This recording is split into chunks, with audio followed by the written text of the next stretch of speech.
You're listening to Create and Flow, the podcast to help you cultivate curiosity and creativity to sharpen up your craft as a lifelong learner and to live a fulfilling life. Thank you for joining us. In this episode, we will be talking about routine and whether we need routine to be creative, to be successful in our creative endeavors. Will, what do you think? Um, in my experience, routine has been absolutely empowering. Empowering. And to make a first note, I would say it's because it clears up my mind space about what should be done and what needs to be done that day. For example, we all have a routine. We all have routines already. We're creatures of habit. We already have the routine, for example, most of us, I would like to believe, brush our teeth in the morning, right? You just don't think about it. You wake up, you roll out of bed, you make your bed if that's your habit. But most of us will brush our teeth. Um, and by not having to like sort of think about it, our teeth don't decay. It's just a natural thing that we do every single day, and it keeps our health, for our teeth health, very clean. We are talking about routines for a reason. And for example, when I Google searched earlier, do you need routine for creativity? The very first thing that popped up was science says routine is killing your creativity. Um, yeah. So, Will, is there what other arguments is there for people to be like, no, you want to be spontaneous in order for you to kind of be creative and have the muse pop up? I think there's an element of spontaneity throughout the creative process anyway, but having a routine, for example, there's a lot of great writers that I've read, they will sit down at precisely the exact time every single day to write. Now that's a routine, but the spontaneity of the creative process still exists within that session. But sort of positioning or rather posturing yourself to enable that spontaneous creativity to happen, I think routine helps establish those rhythms, so to speak. How is spontaneity still embedded into that routine? Oh, I was speaking of spontaneity in the sense that your creative spontaneity within that session that you sit down to write would still persist, but the routine, in the sense that you're locking yourself in to allow for that creative flow to happen. Your routine is just to sit down and write, essentially. Yeah, so this isn't exclusive to just writers. This is to everyone, like artists, painters. Like there should be a specific block of time that they utilize every single day and create this ritual in order for them to kind of bring about their creative energy. Is that what I'm hearing? Absolutely. I mean, and that's not an absolute. You don't have to have a routine. You don't have to sit down at the same time, exact time every single day. But I imagine having a routine. I also know a writer, a few writers actually, who pick a specific point in the day to write, and it helps them sort of um, get in line and get in with that flow, rather than being like, "Oh, when am I going to write today? Who knows? Am I going to write after dinner? Am I going to write before the afternoon? Like, who knows? There's a lot of ambiguity in that kind of mindset where if you really want to get your stuff done, you will make the block of time to do it. It might not be the exact same time every single day, but having some sort of foresight into setting things up for yourself, I think, is extremely beneficial. So why not introduce the routine? Well, first I want to ask, what do you do? What's your routine like in terms of your creative work or building that creative skill? So for me, the mornings are. I'm a morning person. I love mornings. So in the morning, what I'll usually do is stretch first and foremost to get limber, do a couple vocal warm ups, and then jump right into the vocal booth. Because in my specific case, for my career, I'm signed up with a set of agencies that have postings that expire by mid afternoon. So I need to submit everything in the morning anyway. But I've also found that the routine of, having the warm-ups that I'm doing in the morning, drinking some tea, taking a light break after a couple hours, it all sets me up for success to get all the work that I need done for that day. That reminds me of a dancer. I was just rereading her book a little bit early this morning. It's called The Creative Habit by Twala Tarp. I think that's how you say her name. Twylatharp. So for her, her routine is she has a morning routine. She wakes up at 5:30 a.m. every morning and she goes to the gym. And however, the ritual or the routine is not the exercise itself. It's her getting into the cab and telling her driver where to go. From there, it's like that is the start of everything else. Like this and this routine for her, like you said, it saves so much cognitive space because the decision is already made, and it helps her from rolling over in bed and going back to sleep because it like she was like explaining how hard it is a lot of the times in New York when it's like it's so cold outside, you just want to stay warm under the blankets. So that's one benefit. It saves cognitive space. And secondly, she was talking about how that enables her to put more energy into her creative work as a dancer when she's creating these performances. So I guess just having energy, like cognitive energy, is just one of like the big factors here. Yeah, it reminds me of this idea in science that say we have a limited chemical, so to speak, when it comes to willpower. Are you familiar with that, David? Yeah, they're saying willpower. What was it saying? Decision fatigue, right? Yeah, that's a real thing. Yeah, so decision fatigue is a real thing. That's why you'll find like billionaires and CEOs, they wear the same thing. I think Steve Jobs was one example. He wore like the same outfit almost every day. Right? Mhm. Yeah, him, Mark Zuckerberg, all the the CEOs. Yeah, so David, why would they make such drab, boring fashion choices every single day for the same thing? That reminds me of the concept of you have to make sacrifices. So obviously, the sacrifice there is, they might not look as sharp as they would, but ultimately they don't care about that, and that shows where their priorities are. And yeah, they're focusing, they're putting as much energy and focus into whatever they're trying to prioritize. And for example, in Steve Jobs' case, is trying to innovate technology for Facebook. Mark Zuckerberg, I'm pretty sure it's the same thing with the metaverse that he's recently created. Yeah. So essentially, what we're boiling down to is one of the main pillars of a routine. The appeal for that is cognitive space. It's energy conservation. You have more energy to do whether creative or it doesn't have to be creative, but whatever work you want to do. But having a routine just eliminates this whole like, oh, when should I get this done? When should this be finished? Like it gets you in a space where all these things become very clear and becomes you're able to focus and channel your efforts. That also reminds me of two things actually. So of one, Warren Buffett and Jeff Bezos. If those who don't know, Warren Buffett is this arguably the best investor out there in the world. Jeff Bezos, creator of Amazon, they focus on trying to create like one good decision a day. Actually, for Jeff Bezos, three good decisions a day, and for Warren Buffett, it's like one good decision a year. So it's all about good decision making, and actually, I have no idea why. I'm reminded of that because it has nothing to really do with creativity. I think. Well, they have that set in stone, right? That's a routine that they have to position their mentality so. Yeah, and I guess I'm mentioning that not so for the creativity factor, but more so that this is important for success in general in any projects that we try to embark on. It's having that routine. If I feel like if people are having a hard time doing so, like hard time creating a routine.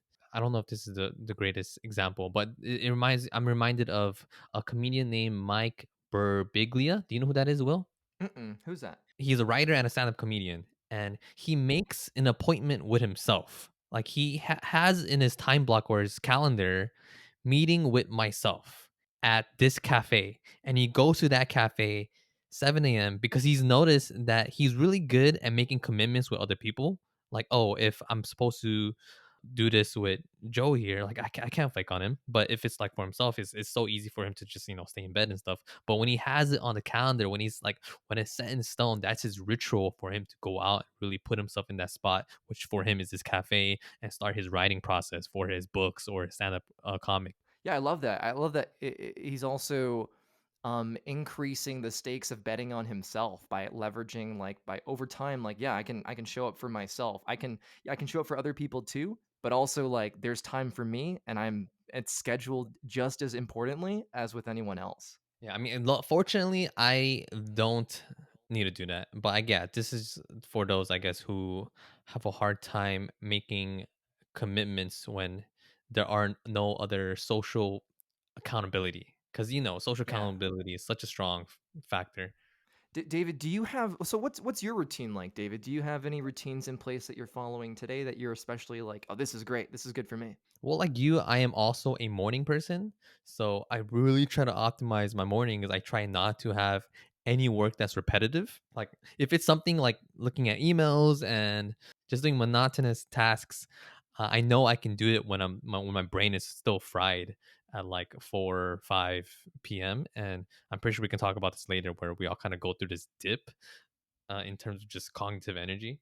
But yeah, No, I so think that's totally relevant because by being aware of when your cognitive energy dips, you're able to make informed decisions that will set your routine so that it will optimize for when your cognitive energy is at its best. yeah, and it's hard. I have to say it's still hard because it's so tempting to open up social media. It's so tempting to open up my emails because let's say I sent out an email last night and I'm expecting a response. So I was like, "Ooh, I really want to know what this person said." Uh, Hmm. but yeah, I have to just remind myself many times actually, like, okay, this is for deep focused work. And there's a guy named Andrew Huberman. I think I remember telling you about him. Will he's this neuroscientist, talks very a lot about just our biology from the and from certain studies and kind of like how we're wired with our brains and stuff. And he talks about ultradian cycles in one of his podcast episodes where he talks about we only capable of having like one or two deep focus work, and usually these deep focus works last for like 90 minutes. There are some like freaks of nature that can do like three or four, but for most of us it's like one or two. And to really be productive, he's talking from like research and his own experience that we really need to prioritize these deep focus sessions and try to make the most out of it. So that's what I've been trying to do in the mornings. The first thing I do when I wake up, I mean, besides the usual going to the restroom, drinking water and stuff, is I try to tackle. Well, actually, first off, I try to journal because I want to prime myself to be in the right state of mind for the rest of the day. I feel like that is the most important. So if for example, if I'm feeling agitated right from the morning, from experience, I've noticed that's led me to making poor decisions throughout the day. So let's say journaling doesn't help. I'm like, okay, I gotta do some like meditation or breath work. Like I have to put myself in the right state of mind very first thing in the morning. And then from there, after that, that's when I try to put in uh I'll work on the most challenging tasks. So, for example, if I'm reading a book that is just so dense, like that's when I'll do that type of reading when in the morning because I'm just most fresh. Or let's say if it's type of work where I don't know, it's just so cognitively draining, like certain writing sessions. Like I'm in class right now. I'm taking like a research. I'm taking a psychology class that's focused on learning how to do research, like reading research papers and create and doing and writing my own research paper. Nice. Yeah, just for my own curiosity because I want to learn. And with that class, I have to read a lot of research papers and like, get myself ready to write my own.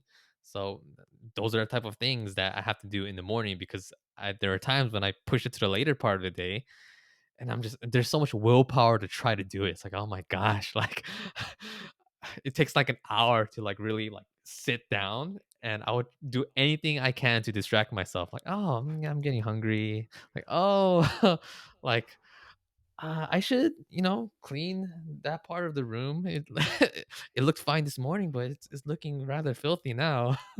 Yeah, so you know what time of the day when you're easily distracted and what time of the day when you're most primed for focus. Kind of. That and also, I mean, there'll be times when we'll be distracted in the morning as well. I mean, I'm speaking from my own case, but I'm just being aware that there are certain times of the day where I'm gonna be more focused, and there are gonna be certain times of the day when I'm not gonna be as focused. So I have to really make use of my time. Totally. When during the pandemic in 2020, when I was in my apartment for basically the whole day, all day, every day. Oh my I had a god. routine. I know, right? I had a routine where I was studying music and to release my first EP later in the year. My first EP I think came out in September, but I developed a routine every day where I would not check my phone until after 12 p.m. And instead I would, I was taking a few courses on music production, and I would schedule in time to like read a few pages of music theory, and I would do this like every single day during like the pandemic, and just little by little by little by little. And this routine led me to like, I'm only reading a couple pages of music theory a day. It was just a routine, but the knowledge it accumulated ended up being so worth it, because I was able to open up my music production software and just apply it after just months and months of doing this. So having a routine really helped me out in the sense that I knew what was distracting me, social media, video games, etc., and I set hard principle rules to not be able to go on those things until a set time. And that helped me a lot. Do you still do that now where you will only look at social media emails after a certain time? Oh no, I've completely fallen off. I'll wake up and go on Instagram and be like, "What's happening?" There are people who do that, so I'm curious. But I'm aware of what that's like when I'm like and mindlessly scrolling. Nowadays, it's like to check what my sister's doing in like whatever country she's in that she's shooting in, or like what you're up to. I'll check people's stories.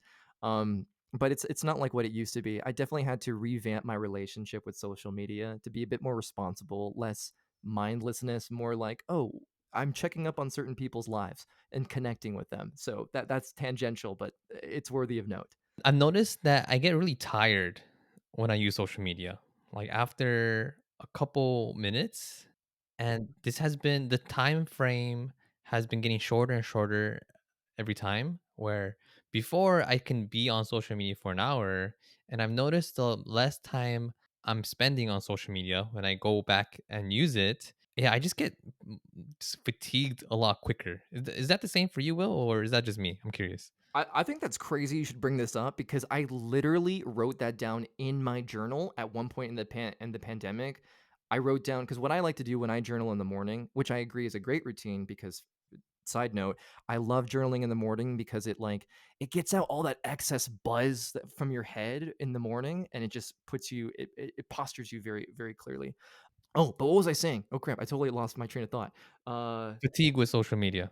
Oh, fatigue with social media. I made a note in my journal that said, because I felt so bad during the pandemic. I would do little things like, today I did this and it made me feel pretty good.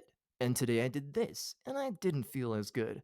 And I began to like be super aware of what was contributing to my energy and what was depleting my energy.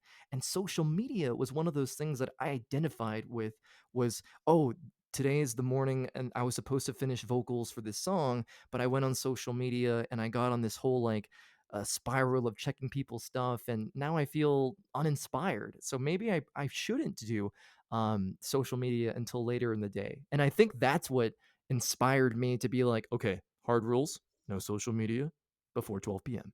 Do you find your routine has developed over the years, or do you find you've been able to be consistent? Not to say it's a good or bad thing, but you were consistent in one routine over the years.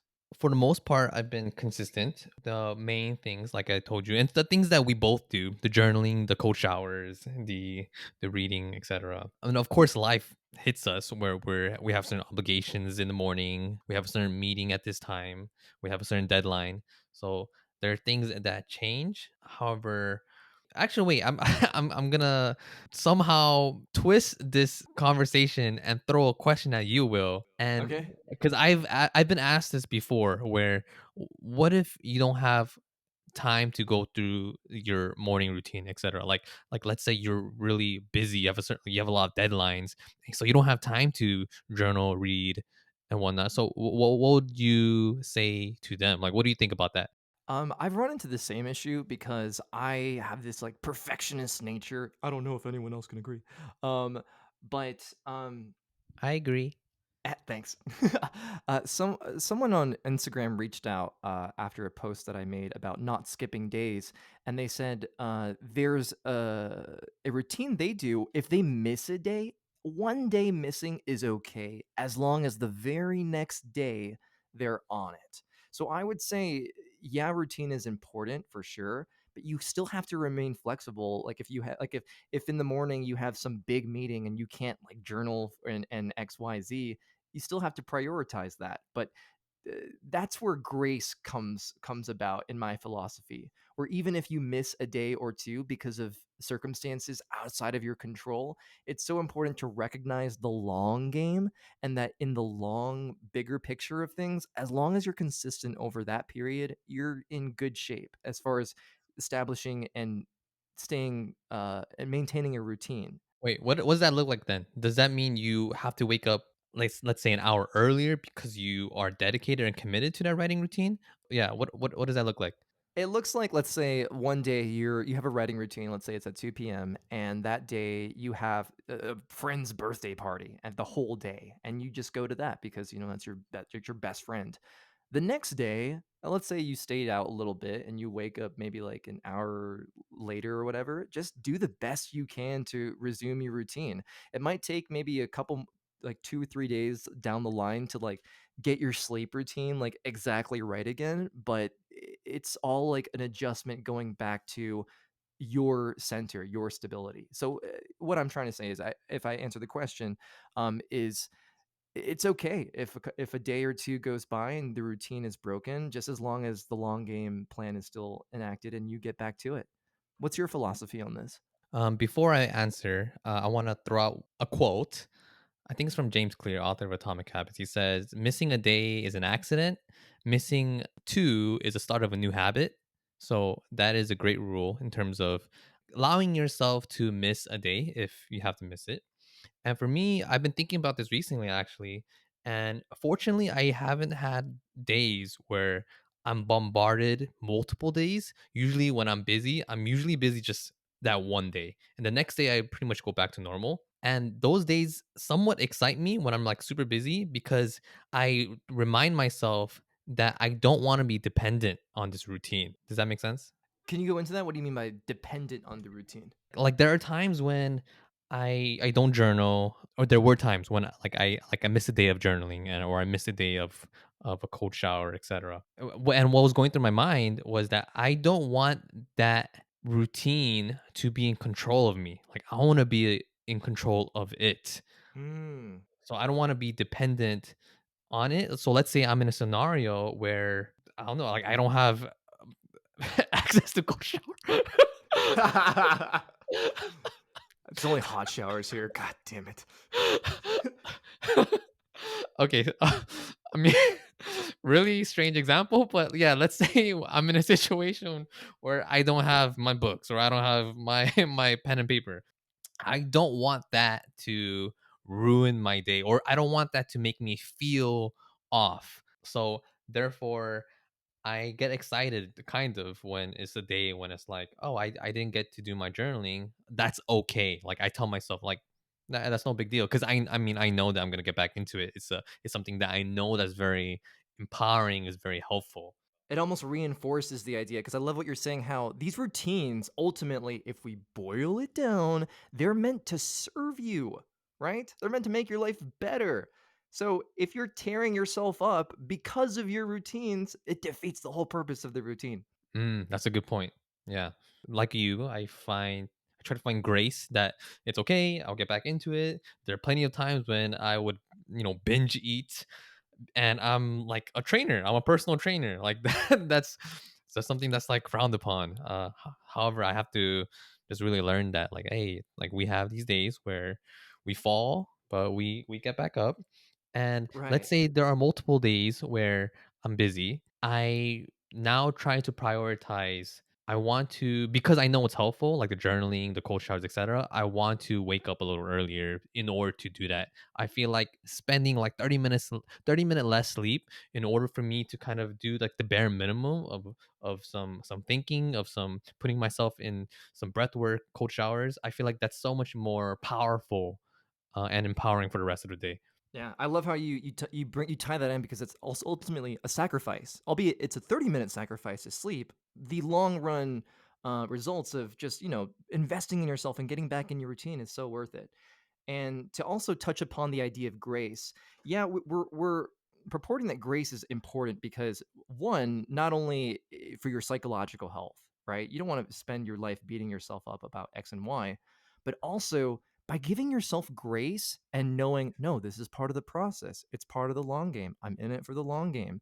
By giving yourself grace and that perspective, it's a deterrent. It prevents you from being in a state of like, oh, well, I flew off the rails. I guess this is where I'm going now. I guess I'm not going to the gym anymore, even though I made that 1 year New Year's resolution. I fell off, and I guess I'm just not going to go back. But by giving yourself grace, be like, oh, I missed a day. That's part of the process. I'm going to give myself grace and allow myself to continue forward. I'm curious on the nuances of creativity now. Like let's say we all set up this structure and this routine in order to place ourselves to try to be more creative. I'm curious what that looks like for you, Will. So for example, for myself, I want to be more creative with my writing. So I try to read different books and I try to be creative with my content, with any type of fitness content I put out.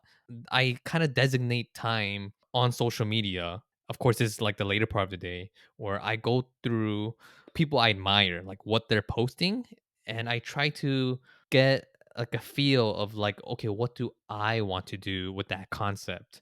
Uh, so that's how I've been approaching creativity. So that's like one small example. So I'm curious what it looks like for you. How have you been like building or expanding your creative muscles? So for me, routine plays an important role in the sense that like I'll get up in the morning, do my breath work and meditation, a couple warm ups, stretches, etc. Do the vocal booth stuff, come back, and then I'll go into emails and go through all that. And along these emails are a lot of audition submissions.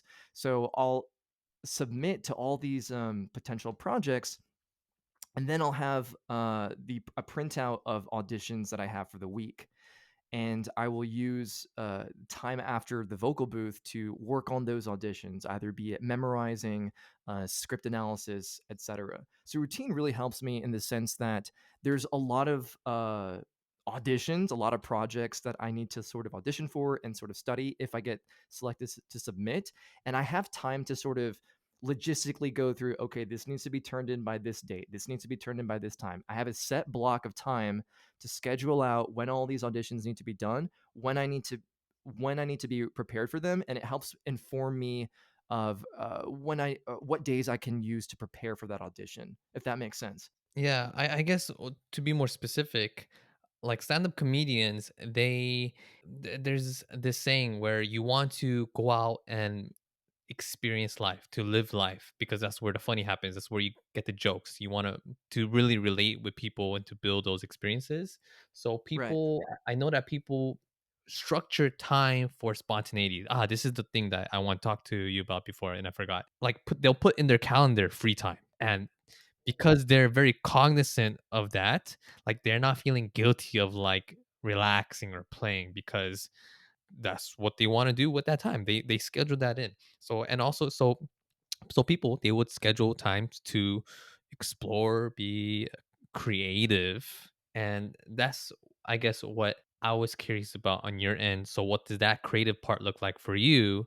Do you schedule a time for you to explore different movies or types of way people do their voice acting? Because how do you know these different ways to kind of go about your voice acting when you're only exposed to like a certain number of ways to say things? Does that make sense? Oh, okay. So you're remarking upon like what is my routine when it comes to opening myself up to the influences of my field. That's what you're Yeah. saying, right? Uh-huh. More that's more specific, yes. I see. Well, to be truthful, I don't have any specific regimen that specifically says, okay, well, check out these movies or check out these actors or study up on this.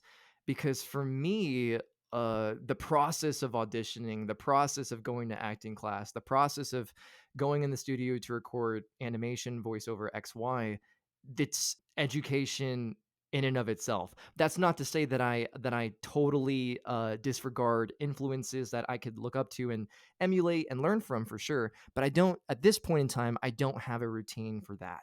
So are you saying the exposure of different ways people do their voices from your classes, just that as an example, that's enough or that suffices for you to kind of learn and kind of try out new experimentations on your own? Totally. Or like when I'm watching a YouTube video and an advertisement comes on and a voiceover is, it's everyone does voice all these commercials, it's voiceover, right? Most of Yeah. them. I'm making notes. Like, oh, a lot of people see advertisements as a burden. I see them as lessons. Like I'll be listening, a song will come on the radio and they go on a break and a voiceover commercial comes on and I'm just like taking notes of like, oh, he emphasized that word. Oh, okay, he's sort of like building up to this concept in the voiceover, etc. So for me, when it comes to learning about acting and voice acting in particular, it's unstructured and it's very sporadic throughout the day. I love this. I think this is awesome because it showcases that there are multiple ways to go about it. Like for myself, I feel like I can be very tunnel visioned. I have like the blinders on when I, go through any project. And I don't like that because it doesn't help me connect with other people when I'm just having conversations with them. Like I don't like not being informed about certain current events, and because I'm just not going to be able to connect. So therefore I have to, for myself, what works for me, what has been working for me is dedicating time to explore. Like David, it's okay to go on social media and try to explore what's out there, what's the current events, what are people talking about these days. And I think it stems from me feeling guilty when I'm not putting in like my quote unquote work on my craft. So yeah, I have to schedule time for that. And it shows that Will doesn't need that. He's able to kind of absorb as he goes in just his normal day-to-day activities. So I feel like it's cool for people or listeners to get these two perspectives. Yeah. In addition, I love the idea that you set a set of time to be like, let's just explore what's happening in the current events because this is your craft. You're into self development, you're into relationships, you're into this uh, fitness world and everything. So maybe I could learn something from that. We're both learning. So, David, in your opinion, does a routine help a creative person or any kind of person sort of get on their game for self development? It all depends on the person.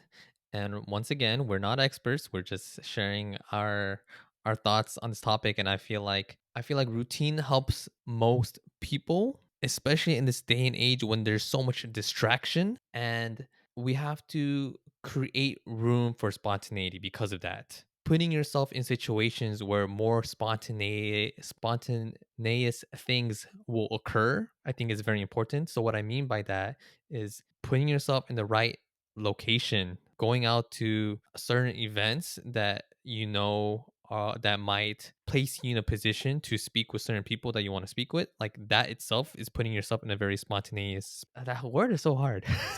Spontaneous. Spontaneous, yeah. We have to consciously input spontaneity into our routines. Yeah, hopefully that makes sense to the listeners. That didn't make sense to me, bro. Yeah. Wait, are you saying that like routine is important, but it's also important to leave room for spontaneity in your life? I feel like you need to input spontaneity in your routine in order to be creative. In the sense of having a block of time to do X, Y, whatever, or in the sense of shifting things around and having things happen when they do? Both. Going back, people sometimes say routine kind of kills your creativity. However, there are certain principles out there. Like one is discipline equals freedom by Jocko Willink. So it's the idea that when you are structured, when you have a routine, you actually save much more time, and just based off that premise alone, if you have more time, you have more time to build your creativity. Yeah, I was reading a book called On Writing by Stephen King, and he has a Oh, I have that routine. book right now. I got it 2 days ago. Do you It's really? crazy. Yeah. You're gonna love it. It's a great book. He has a routine for writing. George R. R. Martin, the author of Game of Thrones, has asked Stephen King, how do you pump out your works so consistently, so regularly, in such volume? Because George R. R. Martin, even though he creates great stories for Game of Thrones and does a lot of research on like the medieval historical fiction side, he writes when he is inspired. I might be paraphrasing, and don't quote me on it, but this is the general gist of it. When he talked with Stephen King, and Stephen King says, "Bro, I just make my quota every single day. I think it's like 1,000 words or 10 pages or 2 pages or something like that." And his routine is I believe I might be getting the order mixed up, but he sits down to write for I think 2 to 3 hours, and then he gets up to go for a walk, and he just forgets about it.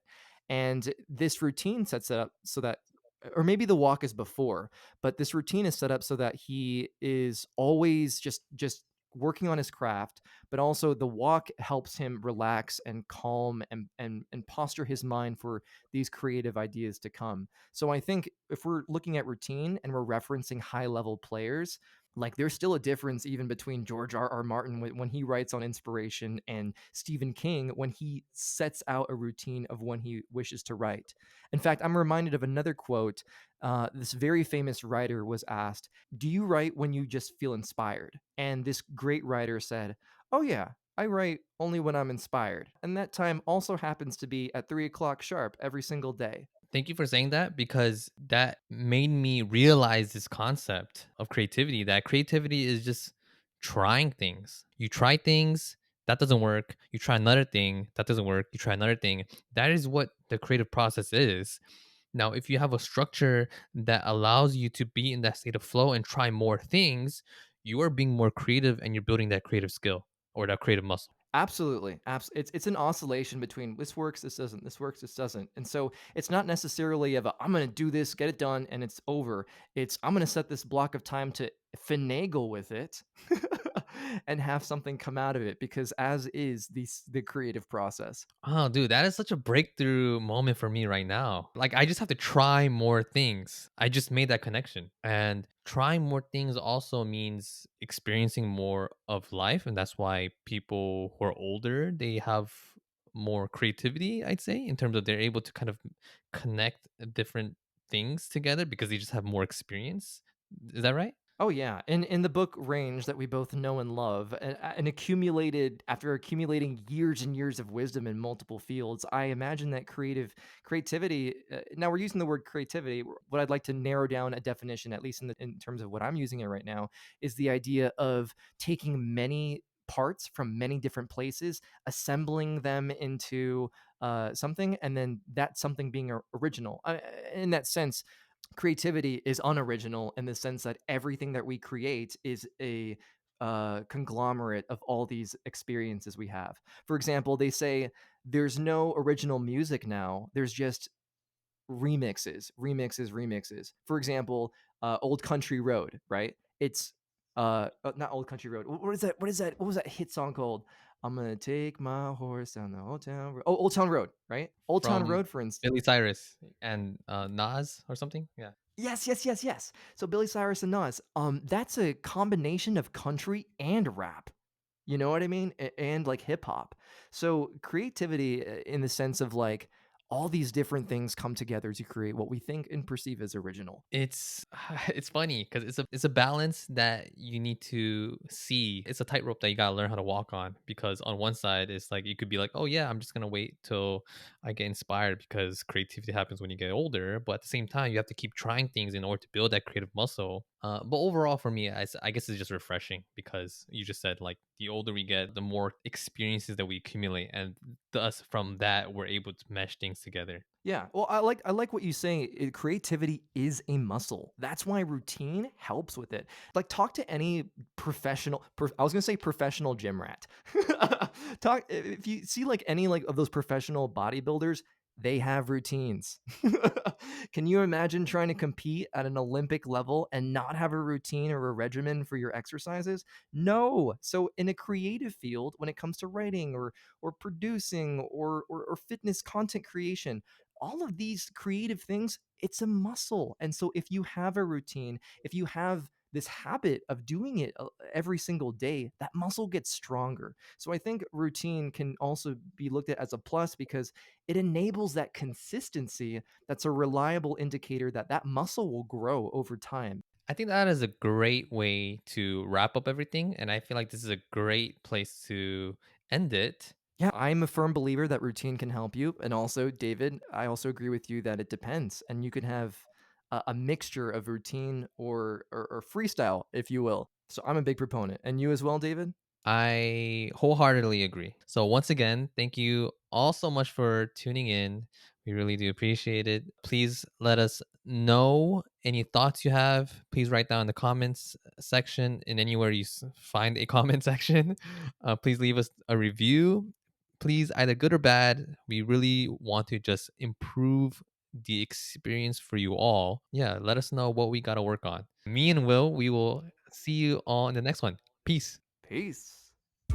Thank you all so much for tuning in. If you haven't done so already, please leave us a review, either good or bad, to help us better produce these episodes. And if you'd like to support us, you can share it with friends, leave a comment, and/or send us over questions to cover in future episodes. Thank you all again for tuning in to Create and Flow, and we will see you in the next one.